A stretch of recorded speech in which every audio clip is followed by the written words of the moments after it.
Bonjour Alexis Corbière. Bonjour. Et merci d'être avec nous ce matin sur France Moi aussi, Info. je vous remercie. On va parler avec vous de l'état de la gauche, de la présidentielle, on va parler des carburants également.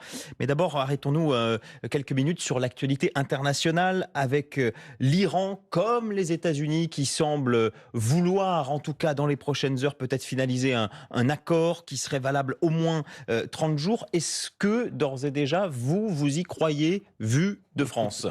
Écoutez, je veux y croire comme tout le monde. Je regardais hier soir en préparant nos échanges que la guerre engagée par Donald Trump a coûté 25 milliards d'euros aux États-Unis pour lutter contre la pauvreté, la faim dans le monde. On estime qu'il faudrait 2,5, peut-être 5 milliards. C'est-à-dire que d'ores et déjà 5 fois plus d'argent qui aurait pu aider à éradiquer la faim dans le monde ont été gaspillés dans ce conflit dont on ne comprend pas très bien quel est l'objectif, si ce n'est, j'ai envie de dire, suivez le pipeline. Sans doute que les États-Unis, je mets ça en lien aussi avec la manière d'intervenir au Venezuela, cherchaient sans doute à avoir une situation de contrôle sur des pays, des zones où se distribue le pétrole. Du moins, il y avait un enjeu énergétique.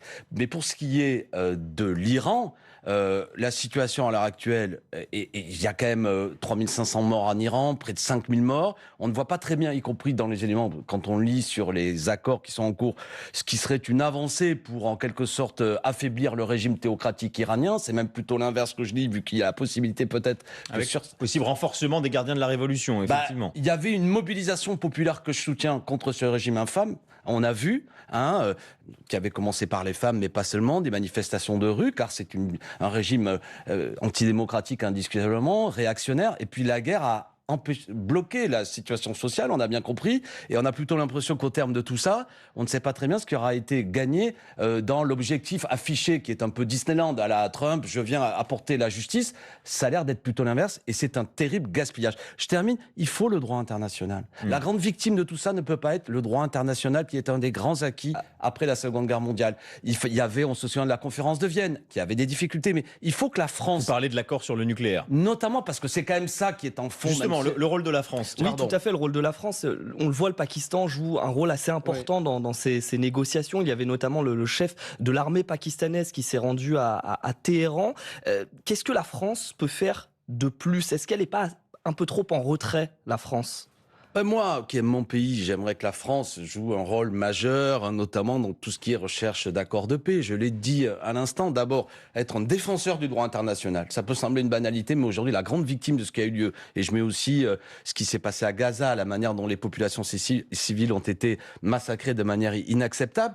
Bon, il faut rétablir le droit international. Défendre l'idée que la période qui vient devant nous ne peut pas être le retour des puissances agressives. Poutine envahit l'Ukraine, On pourrait etc. vous dire, pardonnez-moi Alexis Corbière, on pourrait vous dire, quand l'Iran menace Israël de destruction, c'est pas non plus très respectueux du droit international. Pour les choses soient claires, j'ai aucune complaisance pour l'Iran. Maintenant, je pense qu'avant que les armes parlent, il faut justement un droit international puissant. Et une diplomatie peut-être. Évidemment, qui peut, par des moments où on gèle des accords, où on met des pressions diplomatiques, arriver à des résultats autres, une fois de plus, que les armes qui parlent. Quand on vient de le dire, 25 milliards d'euros dépensés par la superpuissance militaire américaine pour obtenir un résultat quasi inexistant et un désordre dont les Français subissent en plus les conséquences. Si le détroit d'Ormuz est débloqué, soyons optimistes, si l'accord va au bout et que ce détroit est débloqué, est-ce que c'est le moment pour la France de commencer à jouer un rôle dans ce détroit ? Évidemment. Mais la France quelle manière ? Non, mais notamment parce qu'il y ait d'application d'accords. On va voir s'il y a un accord qui est à l'arrivée. Deuxièmement, de continuer à rétablir des relations avec les pays qui sont là. Comment, j'ai évoqué le dossier palestinien, comment éventuellement on peut reprendre une situation au niveau européen pour faire pression, notamment sur le gouvernement israélien, pour aussi avancer sur ce dossier du respect du droit international pour trouver une solution. Idem sur l'Iran. Là encore, écoutez, vous m'interrogez, je vous en remercie, sur des choses dont je ne connais même pas moi-même, ni vous d'ailleurs. Qu'est-ce qui est en train de se passer positivement ? L'initiative d'Emmanuel Macron avec les Britanniques, si ce détroit d'Ormuz est débloqué, c'est une bonne chose, ça va dans le bon sens ? Mais bien sûr. Aider à sécuriser, envoyer des militaires français. Aider à sécuriser, mais sur quel mandat ? Pour faire quoi ? La question est, je le répète, il n'y a aucune naïveté de ma part. C'est l'ordre du monde qui est devant nous. Est-ce que nous rentrons, là nous sommes engagés dans le 21e siècle, dans un monde, je l'ai dit tout à l'heure, de retour de puissances agressives qui veulent assurer leur domination ou le maintien de leur domination ? Car ce qu'il y a derrière ça, c'est comment est-ce que les États-Unis dans le siècle qui vient restent la première puissance mondiale ou est-ce qu'éventuellement il est contesté par la Chine ? Et on voit bien comment Trump, dans sa manière d'agir, peut éventuellement asseoir sa domination sur certaines zones du monde et entretenir sa relation de puissance, notamment en engageant des guerres. Moi, je dis que tout ça peut entraîner une situation de conflit quasiment de dimension mondiale. Donc on voit bien comment la France n'est pas un petit acteur, si je puis dire, au niveau diplomatique mondial, pour rappeler, c'est délicat, mais c'est la seule issue positive, me semble-t-il, pour le bien de l'humanité, de dire nous devons revenir dans des instances, l'ONU, défendre des accords diplomatiques, faire jouer notre diplomatie inlassablement, et celui qui lui succédera, je souhaite que ce soit un homme de gauche évidemment, doit avoir ça pour finalité, certainement pas s'engager à être derrière la diplomatie américaine, les intérêts américains qui ne sont pas les nôtres. Vous n'avez pas l'impression que c'est le cas là en ce moment? Non, c'est pas. Je vais être honnête, je suis vraiment un très grand critique d'Emmanuel Macron, mais ça n'est pas le cas, je reconnais. Maintenant, je considère que on s'est un peu affaibli ces 10 ou 15 dernières années, et notre voix, je pense, aurait pu peser plus. Pardonnez-moi, pourtant, quand hier Donald Trump il appelle des chefs d'État pour échanger sur la situation au Moyen-Orient, il appelle les pays du Golfe, il appelle aussi Emmanuel Macron. Très bien. Eh bien, écoutez. Passons et continuons d'évoquer. Je ne vais pas tirer dans le dos de qui que ce soit. Là, c'est de toute façon qu'il faut aller vers la paix. Continuons d'évoquer cet accord avec l'Iran qui essaie d'insérer la question libanaise aussi dans l'accord. Avec un possible cessez-le-feu, on voit qu'aujourd'hui il est en place, mais il n'est pas vraiment respecté. Est-ce qu'il est important que le Liban soit concerné aussi? Évidemment. Le Liban, sa situation amène à ce qu'il faut soit on va vers la stabilité là-bas, soit la poudrière, je n'arrive pas à trouver une autre expression, on va continuer dans la région. C'est une région serait complexe, mais avec une interdépendance très importante entre les différents pays. Donc, il faut trouver une solution au Liban. Là aussi, c'est pas simple, cela va de soi. Et là, je pense qu'on parlait de la France, en raison des liens historiques que nous avons avec ce pays, de relations que nous avons avec certaines forces politiques, nous pouvons jouer un rôle. Maintenant, on va voir quelle est la nature de l'accord avec les Iraniens vers lequel on va, et de quelle manière la question libanaise Est-ce qu'il faut démanteler le Hezbollah? Est-ce que c'est une nécessité aujourd'hui? Oui, c'est-à-dire je pense évidemment que c'est un groupe qui ne participe pas à la paix. C'est un groupe que je qualifie de terroriste, évidemment. Maintenant, là encore, ce qu'il faut, c'est une solution quand même globale. Donc on prend cet aspect de la même manière qu'aborder le démantèlement de tel groupe n'a de sens que si, je le répète, il y a une solution globale, parce que sinon les raisons du combat continueront. Donc il faut penser global véritablement. Vous ne dites pas que le Hezbollah est une composante de la société libanaise, comme le disait, alors je sais que vous n'êtes plus proche, mais comme le disait jadis Jean-Luc Mélenchon. Enfin jadis, il n'y a pas si longtemps que ça. Je ne sais pas à quel moment Jean-Luc a pu dire ça. Ce qui est sûr, c'est que le Hezbollah au Liban est installé dans des quartiers. Ça n'est pas un groupe, comment dirais-je, caché dans les caves. Si c'est ça qu'il faut être. Et ça, c'est un groupe qui est politique aussi. Évidemment, politique, qui joue un rôle social d'un certain endroit. Donc décréter le démantèlement du Hezbollah, ça n'est pas, comment dirais-je, démanteler un groupe de gangsters. C'est une réalité politique qui est là extrêmement profonde. C'est vraiment pour laquelle je dis, s'il n'y a pas d'accord global qui va vers la paix, vous pouvez raconter ce que vous voulez, vous n'avez aucune incidence. Je me fais comprendre, ce qu'il faut, c'est trouver les conditions de retour de l'activité, de la paix, afin que les armes soient déposées et qu'on puisse agir. Parce que, comme vous le pointez bien, le Hezbollah, c'est des quartiers entiers, des villes entières, des gens qui votent pour des partis, pour ce parti politique aussi. C'est quand même assez quelque chose de profond. Autre sujet, Alexis Corbière, Itamar Ben-Gvir, le ministre israélien de la Sécurité nationale, est interdit de territoire en France. C'est Jean-Noël Barrot qui l'a annoncé hier sur X. En cause la diffusion, Jean-Noël Barrot, le ministre des Affaires étrangères, en cause la diffusion d'une vidéo de militants de la flottille pour Gaza, agenouillés et mains liées sur son compte X. Le chef de la diplomatie française, il parle d'agissement inqualifiable à l'égard de citoyens français et européens. Est-ce que c'était la bonne décision à prendre? Cet homme est un voyou, ce ministre, un fasciste, et je le dis vraiment ce dimanche matin, c'est-à-dire un homme qui est un suprémaciste, qui considère qu'il y a des propos vis-à-vis des Palestiniens qui sont inacceptables, d'accord, qui a justifié des massacres de populations civiles. Donc évidemment que la France doit dire clairement que ce genre d'attitude est inacceptable. Mais de la même façon, je rappelle que même M. Netanyahou est poursuivi par la Cour de justice internationale. Vous les mettez pas dans le même sac, si? Écoutez, c'est un des ministres du gouvernement de Netanyahou, et Netanyahou aussi a eu des propos qui mériteraient qu'il s'explique. Benjamin Netanyahou a condamné, on rappelle, les agissements d'Itamar Ben-Gvir, quand même, précisons-le. Oui, déjà, je rappelle que Benjamin Netanyahou est recherché par la justice internationale pour rendre des comptes sur un massacre de 80 000 personnes à Gaza, qui est quand même une horreur absolue. Mais revenons sur ce ministre d'extrême droite. Je veux dire, c'est une force politique en Israël. Il y a différentes forces politiques en Israël, de la gauche, le centre. Lui, c'est un homme d'extrême droite qui développe un discours d'une violence extrême, et on a vu dans ces images de quelle manière il accompagne aussi des actes absolument inacceptables. Donc je trouve positif que la France fasse entendre une voix ferme là-dedans, même si ça ne peut pas se limiter seulement à cette déclaration qu'il n'a pas sa place sur le territoire français. Cet homme, sans doute, n'avait absolument pas prévu de venir en France. Je pense qu'au Qu'est-ce qu'il faut faire de plus? On peut aussi, au niveau international, je le répète, des cours de justice internationale, instruire, accompagner de nombre d'ONG qui demandent des comptes sur le massacre des populations civiles qui ont eu lieu. Enfin, là, en l'espèce, dans le cas de ce ministre, il n'y a pas de, avec les images qui ont fait polémique, il n'y a pas ni de crime de guerre, ni de crime contre l'humanité. Non, mais je l'ai dit tout à l'heure. Non, mais là, je dis, c'est une bonne chose. Non, je dis juste pour nos auditeurs. Voilà. Pour les auditeurs, quand par exemple M. Netanyahou survole le ciel français tel qu'il a fait, je pense que la France n'aurait pas dû l'accepter. C'est il y a quelques mois. Je pense que nous devons être fermes là-dessus. J'ai dit tout à l'heure qu'il fallait être défenseur du droit international, de la même manière qu'il faut être les défenseurs d'une justice internationale.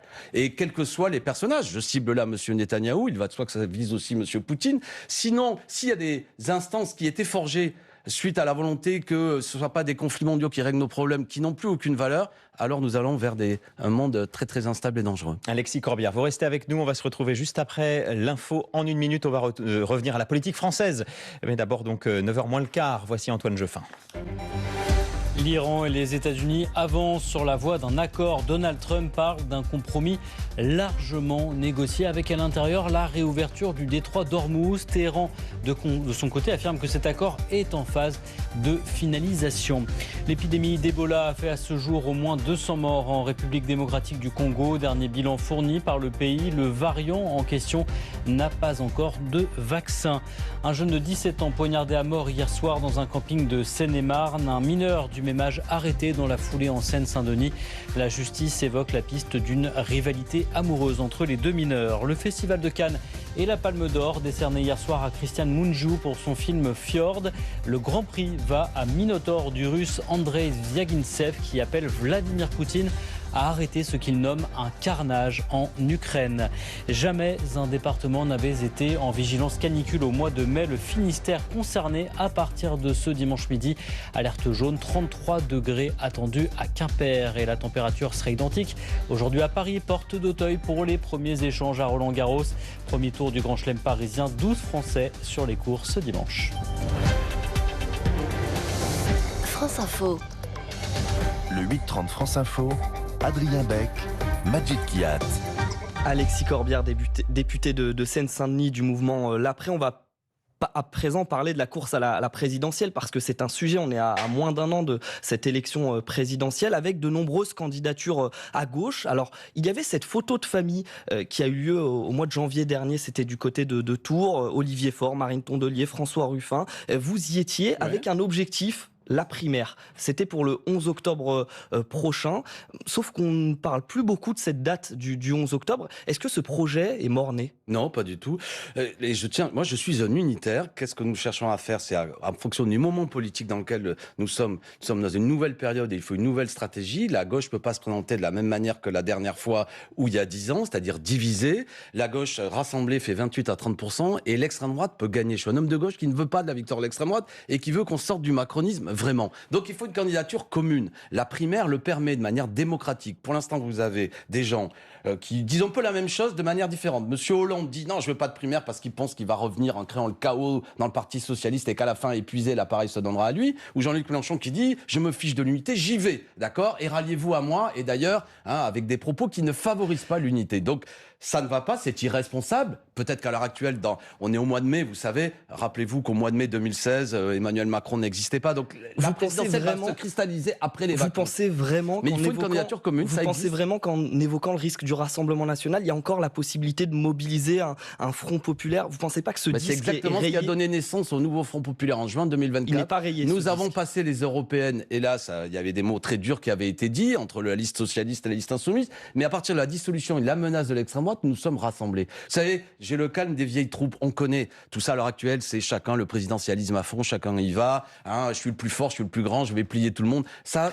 actuellement, que les choses soient claires. L'extrême droite, elle a fait plus de 30% aux élections européennes. Ça fait 2 fois qu'elle a été au second tour de l'élection présidentielle. Elle peut gagner. Si nous sommes divisés, nous n'y arriverons pas. Si notre stratégie n'est pas une stratégie qui permet de rallier un large front face à l'extrême droite, nous n'y arriverons pas. Voilà ce dont je veux discuter. Pardonnez-moi, Alexis Et voilà Corbière, la primaire, ce qu'elle permet. Il n'y a elle est ni encore sur les rails. Jean-Luc Mélenchon ni François Hollande dans votre primaire. Votre primaire, c'est une primaire qui donnera un candidat qui fera quoi ? Mais pourquoi vous me parlez déjà ? Est-ce que je peux, sans être méprisant, pourquoi parler de François Hollande ? Pourquoi le nom de cet homme arrive là? Vous l'avez cité. D'accord. Vous venez de le Ça a citer. été dit par votre collègue. Là, il y a un personnage dont Il se prépare. On sait François plus. Hollande l'a dit. Très bien, qui se prépare. Mais je veux dire, la primaire, elle est percutée par des rumeurs entretenues par des gens, je vais être vulgaire de bon matin, qui bordélisent parce que sur ce cas où ils veulent revenir. Monsieur Hollande fait partie de cela. Monsieur Hollande, je veux dire, il a été 5 ans président de la République, il a eu même, avec une certaine lucidité, considéré que son bilan qui n'était pas bon ne lui permettait même pas de revenir. Donc ce serait piquant qu'il revienne aujourd'hui. D'accord ? N'empêche aussi, n'oublions pas quand même qu'il y a Jean-Luc Mélenchon qui lui est déjà candidat. bien qui, voilà, oui, très bien. Mais Jean-Luc Mélenchon, à ce stade, ne propose pas d'une stratégie unitaire. Il ne propose pas de rester fidèle à ce qu'était le nouveau Front populaire et la NUPES. Il n'est pas le seul. Il y en a d'autres aussi. Vous avez cité, je ne vais pas redire son nom, M. Hollande, M. Glucksmann qui n'en veut pas. Je pense qu'ils ont tort. Et il faut travailler au fait d'avoir une candidature commune. C'est le sens de la primaire. Chacun des promoteurs de la primaire, vous avez évoqué une photo, sont toujours favorables à la primaire. Mais j'ai du mal. Il y a un débat au sein du Parti socialiste et je lance un appel de bon matin. J'invite le peuple socialiste à trancher cette affaire-là, qu'on puisse avancer. Je répète que la stratégie unitaire me semble la plus efficace pour éviter la défaite. Et je dis à tous les anciens, vous avez cité des noms, aidez-nous au lieu de compliquer les choses. Amis insoumis qui m'écoutez, aidez à l'unité. Nous avons besoin ensemble d'écrire une page nouvelle de l'histoire de France. Mais ne faisons pas croire. Je vais lancer un appel comme ancien de la France insoumise. En 2016, quand on fonde la France insoumise, la gauche fait 44%. Aujourd'hui, elle fait 28%. Vous savez Donc très bien, tenons compte de ça. Vous savez soyons très bien lucides. que gauche totalement unie, ça n'arrivera pas, notamment Pourquoi parce que... Non, je ne sais pas très bien. Je ne Parce pars pas de qu'il y a- cet impératif. alors, si je puis simplement terminer, si c'est Jean-Luc Mélenchon, une partie de la gauche n'ira pas derrière lui. Si c'est, admettons, pardonnez-moi de le citer à nouveau, mais François Hollande, une certaine partie de la gauche n'ira pas derrière lui. Permettre d'arbitrer là-dessus, qui est justement un processus démocratique qui mêle 1 Oui, la million, 2 primaire. millions, c'est une primaire. On peut en discuter. Vous ou êtes sûr pas que ça Ils ne veulent fonctionne, pas y une primaire participer. Ça a déjà amené des victoires dans certains pays. On a tous, toute la gauche a applaudi Zoran Mamdani à New York. Il est issu d'une primaire. Non, mais je veux dire, des fois C'est ça pas le marche, même des enjeu, fois ça quand marche même. pas. Des fois ça marche, des fois ça marche pas. En 2016, j'étais contre la primaire. Pourquoi ? Parce qu'il s'agissait de faire une primaire avec des gens qui, Manuel Valls, et je ne vais pas reciter M. Hollande, qui avaient exercé des responsabilités. Mais depuis, la gauche, elle s'est rassemblée 2 fois, en 2022 et en 2024. Pourquoi faudrait-il que les fumées du présidentialisme nous interdisent, nous empêchent de faire ce qu'on a fait aux législatives ? Alexis Corbière, on parle beaucoup de l'incarnation pour Oui. 2027, mais il y a aussi la question des idées, du programme. sûr. Il y a moins de prise de parole sur Bien cette sûr. question des idées. Ce serait quoi la première Mais là- mesure qu'un candidat là, de regardez, gauche, ce serait parce quoi que la première mesure qu'un candidat de gauche devrait mettre en œuvre s'il est élu en je 2027 montre Je 2 dis pour documents. nos auditeurs, Alors, ça marche voilà. pas à la radio, mais Je dis pour nos auditeurs, vous montrez 2 fascicules, Premièrement, effectivement. Ça, c'est le programme commun du nouveau Front populaire. Il y a en 2024, c'est pas si vieux que ça, donc qui nous avait rassemblés. Moi, je pense qu'il faut se marquer dans la continuité de ce programme. Deuxièmement, là, sous les yeux, vous avez le programme du Front populaire 2027, ceux qui font la primaire, PS, Écolo, mouvement l'après. Mais c'est quoi la principale Mais mesure, c'est la toute une première série. mesure? D'abord, une autre redistribution des richesses, par exemple. Le social pour le mettre en avant. Je vais prendre une mesure originale. Tiens, sur la question des super héritages. Dans les 30 ans qui viennent, on estime qu'il y a 460 milliards d'euros. Les 25 personnes les plus riches vont transmettre leur fortune à leurs héritiers. Et la fiscalité fait que les 0,1 les plus importants sont dans des niches fiscales où ça risque de faire perdre des recettes à l'État de 15 à 20 milliards. Nous, on propose une réforme, notamment de ces super États. Je prends cet exemple-là parce que c'est un thème un peu nouveau qu'on n'a pas abordé. Sur le reste, on n'a pas eu le temps de parler, par exemple, si on parlait du prix de l'essence, est-il acceptable que le groupe Total fait dès le premier trimestre des profits colossaux et que ce soit avec de l'argent public qu'on aide des J'avais une groupes comme dernière question, Total à faire des Alexis profits. Corbière, de Donc, il faut revenir, aussi réformer revenir ça. sur cette primaire. Mais est-ce que finalement, ne faut-il pas faire comme ce qui peut se faire entre Édouard Philippe et Gabriel Attal, c'est-à-dire on fait campagne, chacun fait campagne, et au bout du compte, en début d'année prochaine, eh bien, on se désiste derrière celui ou celle d'ailleurs qui est le mieux placé. Ça veut dire que c'est les instituts de sondage qui décident. Et les Ça peut être une dynamique, ça peut être des ralliements. D'accord, on verra. Il y a aussi... Non, mais je veux dire, moi je ne suis pas pour laisser aux instituts de sondage le fait de désigner les choses. Et puis vous savez même, ces instituts de sondage, ces dynamiques, ça se trouve ne démontreront rien parce que les deux seront équivalentes et ça ne réglera rien. Faisons ça proprement, démocratiquement. Faisons-le. Et je ne me laisse pas impressionner par ceux qui disent que tout ça est impossible. Ça aura lieu, j'en suis persuadé. Merci beaucoup Merci Alexis beaucoup. Corbière, député de Seine-Saint-Denis, membre du mouvement L'Après. Et merci beaucoup Merci, Adrien. Magic Kiat de nous avoir accompagnés en ce week-end. Restez sur France Info.